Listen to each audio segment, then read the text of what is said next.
3 weeks later. Sup? Dope. Today, we're going to look at 3 places you can't go and people who went there anyways. But before we get into those stories, if you're a fan of the strange, dark, and mysterious delivered in story format, then you come to the right place because that's all we do, and we upload once a week. So, if that's of interest to you, please sneak in to the like button's house in the middle of the night and burn several bags of microwave popcorn. Also, please subscribe to our channel and turn... Not the pop!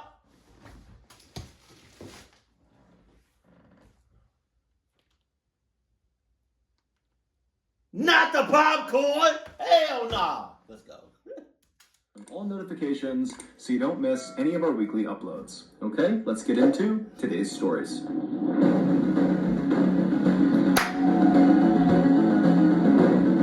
Dice roll!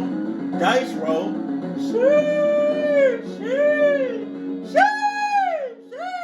On February 15th, 2004, 2 police officers drove down a quiet street in a little English village called Murrow, and they pulled over in front of this little brick bungalow. Earlier that day, a neighbor who lived on the street had called the police to report hearing a strange digging sound coming from inside of this bungalow. And so these officers had been sent out to see what the sound was and make sure the occupants of this home were okay. Now, these 2 officers were not particularly worried about the occupants of this house. They assumed that some wild animal must have snuck in while the owners were away, and that was all this was. But, as they would quickly learn, that was not the case. After climbing out of their car, the 2 officers just stopped and listened for a second to see if they could hear this digging sound, but the bungalow was quiet, the street was quiet, and so the 2 officers shut their car doors and made their way up to the front porch of this bungalow and knocked on the front door. After a few moments, when nobody answered, one of the officers reached down and tried the handle and found it was unlocked. And so he opened the door just a crack and he called out through this opening in the door into the bungalow saying, "Hey, it's police, we're here to check on you." But when no one called back to them, the officer opened the door the rest of the way, and immediately both officers saw there was a huge problem inside of this house. The entire first floor was flooded with several inches of water, and they could hear from somewhere in the back of the property the sound of running water. And so again, both officers called out into this house to try to get the attention of anyone who might be inside, and when again they were met with silence, the officers walked into the flooded house and began walking straight back towards this running water sound. And eventually, after walking through the living room, they entered this hallway that went right to the back of the property, and as soon as they were in it, they could see there was an open door at the end of the hallway on the left, and it seemed like the running water sound was coming out of that room. And so the 2 officers, one by one, sloshed down this hallway to this room. They turned left, looked inside, and what they saw completely shocked them and immediately sprung them into action. 2 months before these officers came to this bungalow and found it flooded with water, the owner of this bungalow, 51-year-old Ronald McClagish, had broken up with his girlfriend. And this breakup was really hard on Ronald. He was already divorced, he was totally broke, he had loads of health issues like bad asthma, he had some liver issues, and just generally he was someone who was kind of physically frail. And so this girlfriend had been one of the very few good things in his life, and now she was gone and he was alone again. And so very quickly after this breakup, Ronald fell into a very dark depression. And so for 6 weeks after they broke up, Ronald, for the most part, just stayed in bed and kind of moped around his bungalow, kind of feeling bad for himself. But then finally, at the end of those first 6 weeks after the breakup, Ronald decided he wanted to get his life back together and just move on. So, on February 1st, 2004, so roughly 2 weeks before those 2 officers would come to his bungalow because of this digging sound, Ronald would wake up feeling determined to start anew. And the first thing he was going to do was purge his bungalow of anything that was his ex-girlfriend's. She left a lot of things behind when they broke up. She had not collected them. And so now they were just kind of sources of pain. And where most of her stuff was inside of Ronald's bungalow was in this closet in one of the bedrooms at the end of the hall. So that morning, I'm real nervous right now because I think something is either like in the tub or in the sink. I feel like somebody chopped up I feel like I feel like something is clogging a drain, and water is just nervous. I'm nervous because when people are in a when they break up with somebody usually takes it really, really, really ugly, like really bad, and they be doing some dark, evil, twisted, dumb shit, and I'm nervous. Down the hall, he turned left into the bedroom, he opened up the closet, he went inside, and with the trash bag in hand, he began rifling through everything in this closet, and anything that was hers, he would take it and put it right into the trash bag. And at some point, when Ronald was almost done pulling the last few things of his girlfriend's out and into the trash bag, from behind him, he heard this strange sound coming from the bedroom. It sounded like wood bending or creaking, but before he could turn around to see what the sound was, the door to the closet he was in slammed shut with incredible force, and suddenly Ronald was trapped inside of this closet in total darkness. Now, Ronald was likely shocked at first, but he would have reached and tried for the handle and found that no matter what he did, he could not open this closet again. And so Ronald began screaming for help and pounding on the door, but nobody came to help him. The closet that Ronald was in was fairly tall, but it was only 2 feet wide by about 2 feet deep, which meant Ronald could only stand inside of this closet. He couldn't sit down, he couldn't bend down, he literally was trapped standing. And Ronald didn't have water, he didn't have food, he knew that no one was going to be checking on him anytime soon, and even though his bungalow was kind of small and shabby, it was built out of brick. And so the likelihood that his calls for help were penetrating outside loud enough that people could hear them and that they would come in and rescue him was pretty slim. And so at some point that evening, Ronald realized he needed to do something different if he was going to get out of this closet. And so above him were a series of pipes across the ceiling, and so he reached up and he grabbed one of them and he broke it off. He was likely thinking that with this pipe, maybe he can burrow a hole in the wall and crawl through to another room, or maybe he can punch a hole in the door and somehow unlock it, or at a minimum, with the metal pipe, smashing it against the wall or the door would be louder than any noise he could make by yelling. However, the second he broke that pipe off the ceiling, something horrible happened. The pipe he broke was a water pipe. And as soon as it was broken, icy cold water began pouring down directly on top of Ronald's head and face. And again, because he can only stand basically in the middle of this closet, he couldn't get out of the way of this water. It was like he was under a waterfall and couldn't go anywhere. And so he likely tried to ignore the water and tried to use the pipe and screamed and do anything he could to get someone to know he was in here, but no one could hear him. And so it was like he was being tortured with this freezing water, and he's in this tight claustrophobic space. It's total darkness and he's totally panicking. And for days and days, that would be Ronald's nightmarish reality. But despite how terrible his circumstances were, Ronald continued to use that pipe to both smash the walls to make loud sounds. He also began burrowing into the walls, trying to make a hole. But Ronald was getting weaker and weaker. He became very sick. And also, because the water was constantly hitting his head and face, his skin got so saturated that literally his skin started falling off. Basically opened up into these sores and began to sag, and the water just began brushing his skin off. And so finally, I know that shit hurt. Maybe it didn't. I don't know. The flesh coming off you? Come on.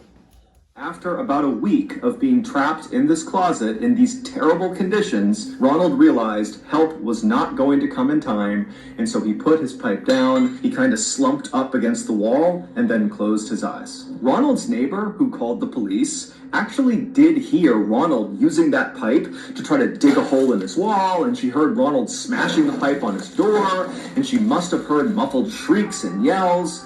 But she didn't know what they were and kind of just decided it wasn't her business. But when Ronald's house went from all these strange sounds to silence, that was when she called the police and said, hey, I had heard some digging sounds coming from the bungalow, and now I don't. And so when those two police officers are... What? That's a little backwards, don't you think? Some say the neighbor would have been in cahoots. Just saying, you hear muffled screams. You hear banging, click, clack, and banging. You don't call the police. But when you hear dead silence, like,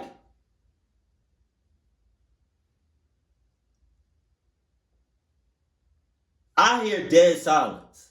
I'm not going to call the police, though. What? She in cahoots. Arrived at Ronald's bungalow, they went inside, they went down the hallway, they went into the bedroom where Ronald had gone, and they saw this huge wardrobe, which is a big wooden piece of furniture, toppled over right in front of the closet. And at the bottom of the closet, they saw two human feet protruding from underneath that little space at the bottom of the closet. Those feet belonged to Ronald. He had managed to force his feet underneath the closet, but of course, he could not have fit underneath the closet door. And so the two police officers rushed over, and together, they barely were able to get this wardrobe off of the closet door. And when they opened the door up, Ronald was in there, he was deceased, his body was still in a standing position, kind of rigid and propped up against the wall, and freezing water was still pouring down onto his head. It would turn out no one had intentionally trapped Ronald. Instead, his wardrobe was just unstable, and it happened to topple over at the worst possible moment. Neighbor was in cahoots. The neighbor had to be in cahoots. On Thanksgiving morning in 1900, an 18-year-old named Thomas Pedler told his mother that he was going out for a bit, but he'd be back in time for turkey that afternoon, and then he grabbed his jacket and his coat, and he headed out the door. Thomas lived in a very working-class neighborhood in San Francisco, California, where, generally speaking, nothing big really ever happened. It was kind of a place where people just worked, and that was it. But on this day, something huge was happening in Thomas's neighborhood.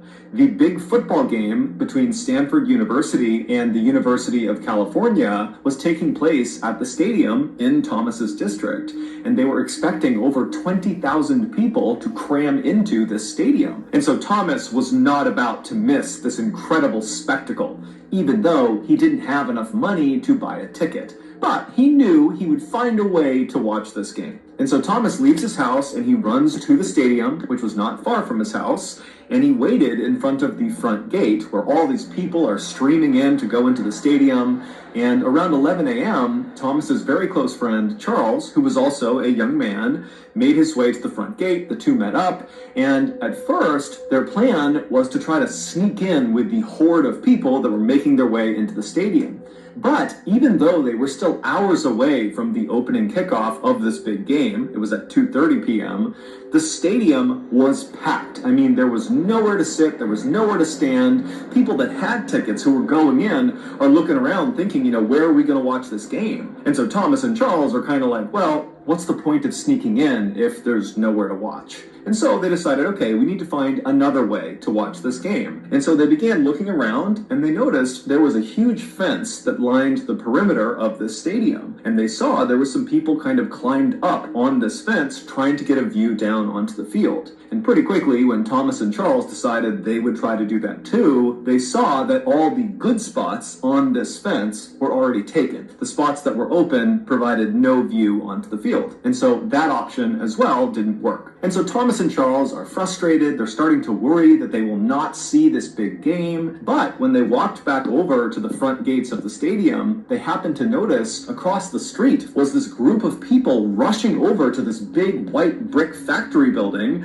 and they were literally placing ladders up against the sides of this building and beginning to climb up it. I mean, this is a 5-story building, and they are just basically free climbing the windows and the fire escapes. And Thomas and Charles realized that the top of this factory was flat and provided a perfect view down onto the field. And so all these people, they're trying to get a good seat to watch this game. And so without any hesitation, Thomas and Charles decide they're going to do that too. So they left the stadium, they ran across the street, and they began climbing up the ladders and climbing the windows and the fire escapes until finally they made it onto the roof, 55 feet off the ground. And when they got up there wasn't that many people. And so Thomas and Charles were able to run right over to the front edge of this building and claim a spot with an absolutely perfect view of the game. A couple of hours later, at 2:30 p.m., when the game actually started, the rooftop that Thomas and Charles were on was now completely packed with people. Hundreds of people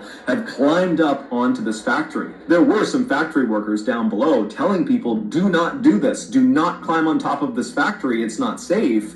But nobody listened to them, and the police either didn't notice this was happening or they didn't care.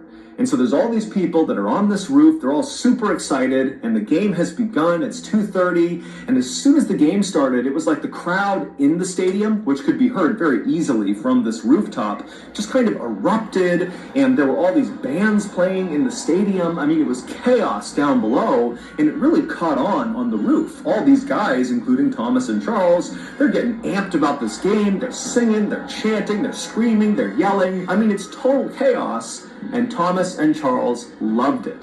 But about 20 minutes into the game, as Thomas and Charles are enjoying themselves and the crowd is still going wild, a dull cracking sound could be heard coming from one side of this roof. And so Thomas and Charles, they kind of spun around to see where this cracking sound had come from. And when a cracking sound on the roof and people on the roof, somebody gonna fall. Began looking out across the sea of people, they noticed on the far side of the roof where the sound had kind of come from, they could see people scrambling to get off the roof. But before Thomas and Charles and the other people around them who were watching this happening could figure out what was going on, there was a much louder cracking sound, and suddenly the floor underneath Thomas, Charles, and everybody else collapsed. And immediately, people on this roof fell all the way to the bottom of this factory, 55 feet below. Shit. There weren't loads of floors inside of this factory. Instead, it was basically just one big building, 55 feet high, that housed this brick structure right in the center of the factory that was almost as tall as the entire factory. It was almost like the factory was a shell around this brick smaller structure right in the middle that was like 40 feet tall. And so after the ceiling collapses, Thomas, he falls, but miraculously, he lands on a wooden beam that stretched across the entire factory, like a support beam, and he grabbed onto it, saving himself from falling all the way down. And so Thomas, he only fell maybe 5 feet, so he was okay, but he didn't have a great grip on this beam. He was holding on, but just barely. And so Thomas, he turns and he's looking around at what's happened below him, and he's hearing people screaming, and he's hearing the sounds of people running around trying to help those who have hit the ground on the bottom. And Thomas immediately begins scanning for Charles, and he finds him. Charles was one of the other fairly lucky people, at least in Thomas's mind, Charles seemed lucky, because instead of falling from the roof all the way to the ground, Charles and 15 or 20 other people had fallen right onto that brick structure that kind of made up the main part of this factory. And so Charles had only fallen maybe 10 or 15 feet onto this structure. And so Thomas is thinking, oh, Charles and these other people, they've survived this fall, they're okay. However, the second Charles and the others, who supposedly were saved by landing on this brick structure, the second they hit that brick structure, despite not suffering catastrophic injuries like broken bones and horrible internal injuries, these people on the brick structure began letting out these primal screams, these just horrible, blood-curdling screams, and as they did, these loud popping sounds began coming out of their body, and then their bodies began contorting forward, almost like a bug rolling up onto itself.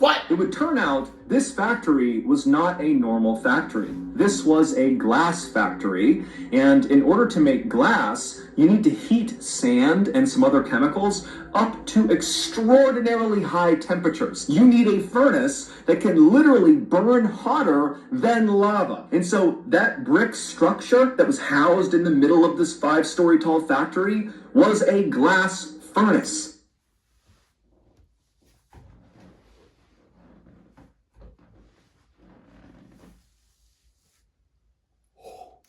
and it was on. And so even though the inside of this furnace was the hottest place, it was over 4,000 degrees Fahrenheit, the outside of this furnace, where Charles and the others had landed, believing they were saved from this 55-foot fall to their death, was still extremely hot. So hot that the factory workers couldn't even go near the furnace, even with special equipment on. The way they worked with this furnace was with these long metal pokers. They would work the flames and the glass at a distance. And so the instant that Charles and the others landed on the top of this furnace, they began to light on fire. The snapping sounds that were coming out of their bodies was the sound of them instantly igniting on fire. And so Thomas and the others who had initially survived this horrible collapse watched as Charles and the others shrieked and shrieked, and their bodies continued to contort, and they continued to burn and smolder. And Charles actually, he would roll up so tightly that his body began to roll down the curved side of this furnace, and at some point his body slipped into a crack in the furnace. He actually fell into the flames inside, at which point he went silent. Around the time that Charles and the others stopped shrieking, a number of people just out on the road heard the commotion, and they came inside, and one of them was Thomas's father. And in a terrible twist of fate, he actually looked up and saw his son clinging to the beam, Thomas, except it was so hot inside of this factory that Thomas was sweating, he was losing his grip, it was really hard to hold on to this beam, and his father watched as Thomas lost his grip and fell the 10 more feet down onto the furnace exterior. He landed feet first, then he fell onto his stomach and his face. He immediately ignited on fire, began shrieking, and then went silent. All told, 23 people would be killed during this roof collapse, and dozens more would be horribly injured and disfigured. Oh this my collapse God. goes down as one of the very worst disasters in sports history. However, on this day, the crowd inside the stadium was so caught up in the game that they actually didn't notice this horrible tragedy taking place just 100 feet away from where they were. It wasn't until the end of the game, when the winning team's fans carried their players in this kind of spontaneous parade out of the stadium to celebrate, that they walked out onto the street and saw all these burnt up, rolled up corpses of the people who had landed on the furnace.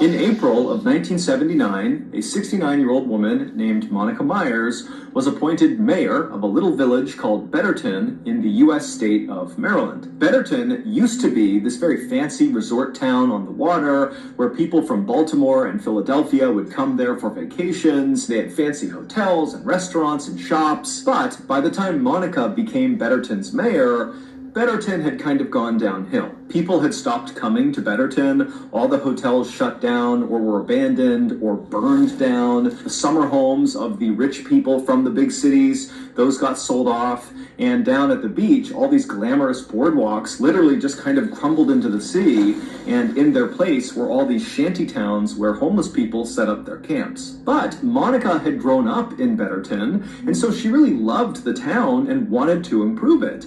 And so when she became mayor in 1979, she really leaned into her new role way more than other mayors would. Instead of managing the village from an office, like most mayors would do, Monica literally went out in town and just began doing lots of jobs around the town for free. She would ride around with the police and literally stop crimes in action. One time, she stumbled across someone looting a vacant hotel, and she personally got out, chased this person down, and made them put everything back that they had taken. She would pick up trash on the beach, she would do random repairs on people's homes and businesses all over town, and sometimes she would just go door to door asking people how they were doing. And so very quickly, the people of Betterton really grew to love Monica, and they loved seeing her every single day just out and about making... Yeah, but the thing about that is,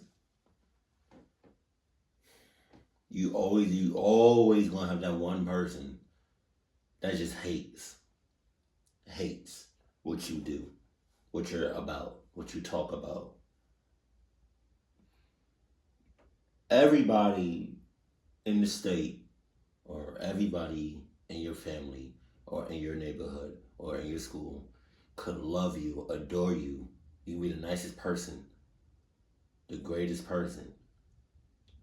But you always gonna have that one person that's just gonna hate. Jesus.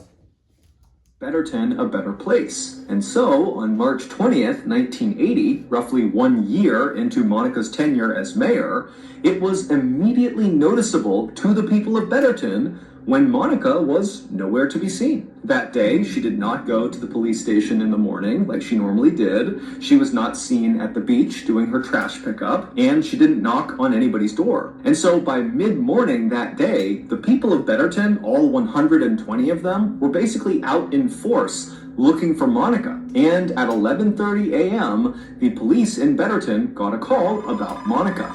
It was this guy who was totally panicked. He could barely make a sentence, and he basically just told the police, "You gotta get here now." And so the police hopped in their cars and they sped to the address this guy gave them. And when they got there, they saw it was this very plain, boxy building that was kind of tucked back in the woods. It was far away from the town center, and really nobody ever went over here. And the police, when they parked their cars, they saw the guy who had called the police, the distraught caller, was standing outside of the front door. He was obviously crying, and he was waiting for them to come over and follow him into this building. And so the police got out of their cars, they ran over to this guy, and they're asking him, what happened? Where's Monica? What's going on? But this guy was so hysterical, he really could not describe what happened to Monica. He just kept telling them to come on, follow me. And so he led them into this building, and pretty quickly they entered this huge warehouse where all across the ceiling were these big metal catwalk areas that kind of zigged and zagged all over this warehouse.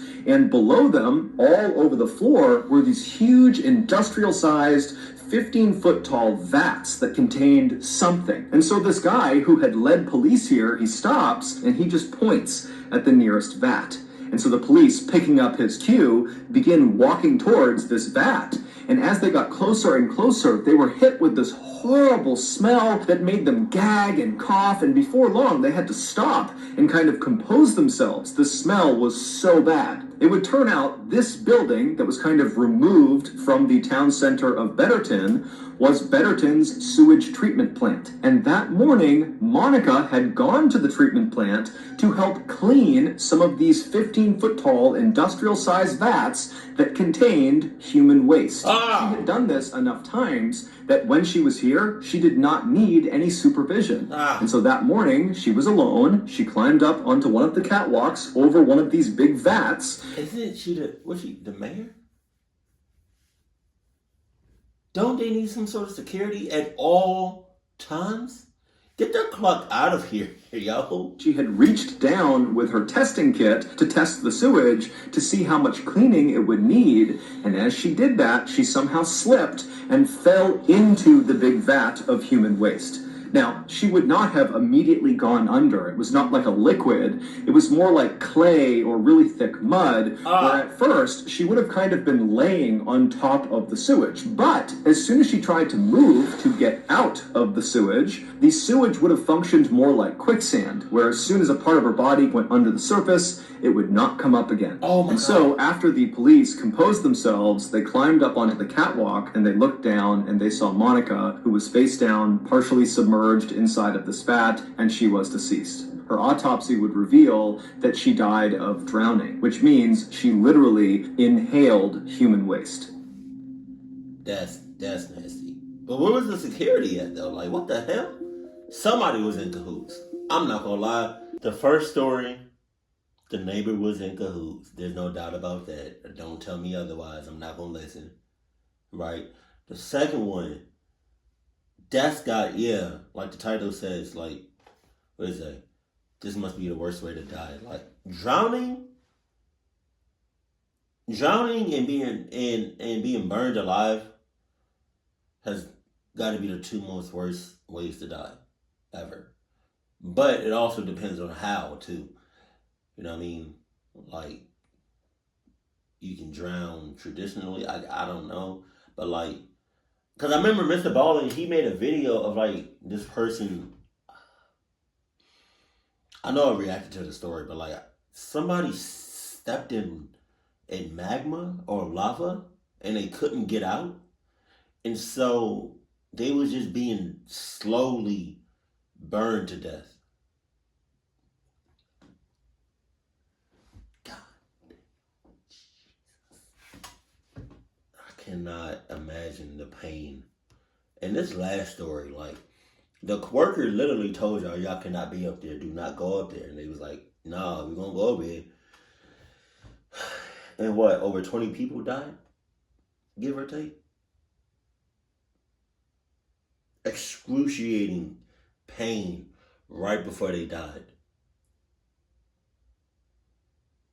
I cannot picture myself drowning or being burned alive. Like, oh God. And then to see your own people's dying right before your eyes and you can't do nothing about it, that's traumatic. You can't unsee that. You can't do nothing about that. Like, I don't know if there's any therapy whatsoever that could help with that, to be honest. Maybe there is and I just don't know about it, but Jesus. Damn. Keep it cool, keep it classy, and I love you. Stay happy, my family.